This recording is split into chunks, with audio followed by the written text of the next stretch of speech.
Hello friends, তো সকলকে good evening জানিয়ে আজকে আমি আমার ব্লগটা স্টার্ট করছি। একটা আমি পার্সেল চলে এসেছে আমার। আমি একটা ফ্লিপকার্টে অর্ডার করেছিলাম, তো সেই পার্সেলটা আমাকে দিয়েছে আজকে। তো আমি প্রথমে চেক করেছিলাম, পার্সেলটা মোটামুটি ঠিকই আছে। তো তোমাদের সাথে শেয়ার করবো বলে ভিডিওটা করা। আচ্ছা, আমার শরীরটা একদম ভালো নেই, বুঝতে পারছি না। আজকে রোদেতে কাজ করছিলাম, সংসারের যাবতীয় কাজ। তো আজকে রোদের তেজটাও খুব ছিল, দুদিন ধরে রোদের তেজটা খুব বেশি। আজকে কাজ করতে করতে হঠাৎ করে মাথাটা ঘুরে যায়, তারপর থেকেই শরীরটা ভীষণ খারাপ, দুর্বল দুর্বল লাগছে, মাথা ঘুরছে, বুঝতে পারছি না কি হচ্ছে। তো যাই হোক, শরীর খারাপ থাকুক আর ভালো থাকুক সব কিছুই করতে হবে, কিন্তু আজকে সেরকমভাবে কোনো ভিডিও বানাতে পারিনি, তার জন্য তোমাদের সাথে সেটা শেয়ার করা হয়নি। তো চলো এটা তোমাদের সাথে শেয়ার করি, তোমরা দেখে নাও। তো যেহেতু এটা আমি খুলেছিলাম, এর জন্য এটা খোলাই আছে। তো দেখো, আমি দুটো জানালার পর্দা অর্ডার করি, 247 এরকম নিয়েছিল। এটা 5 ফিট করে আছে।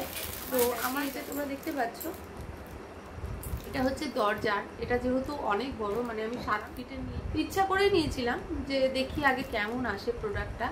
তো এটা 7 ফিটের দিয়েছে। তো এটা যেহেতু অনেক বড়, আমি এরকমভাবে আবার, কারণ আমার বাড়িতে একটা খুব শান্ত একটা পুচু আছে, সে খালি ধরে এগুলো টানাটানি করে। তো দেখলাম এই প্রোডাক্টটা ভালো এসেছে, এর জন্য আমি আরও অর্ডার করে নিচ্ছি, যাতে এটা জানলাতে আমি লাগাতে পারি। তো চলো এটা তোমাদের সাথে শেয়ার করি। তোমাদের সাথে শেয়ার করার একটাই কারণ, সেটা হচ্ছে আমি আমার সারা দিনের কর্মব্যস্ততা তোমাদের সাথে শেয়ার করব। মানে আমি কি খেলাম, কি করলাম, কোথায় যাচ্ছি, কেমন আছি না আছি, সব কিছু শেয়ার করছি। মানে তোমরা আমার ফ্যামিলি, তার জন্য তোমাদের কাছে আমি সব কিছু শেয়ার করছি। তাহলে এটা তো অবশ্যই শেয়ার করা যায়, তার জন্য কিছু লেখা ছিল, ওদের যেগুলো লেখা থাকে সেই দাগটা আছে।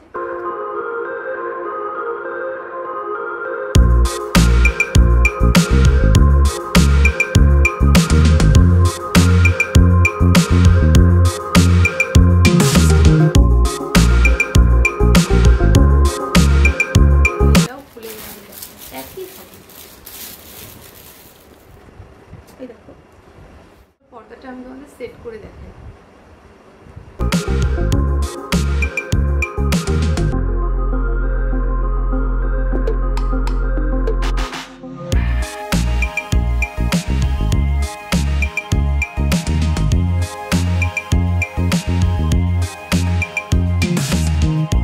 এটা আমার ভীষণ শখ ছিল, হ্যাঁ, তো আমি এটা লাগিয়ে নিয়েছি। তো চলো আজকের ভিডিওটা এই পর্যন্ত।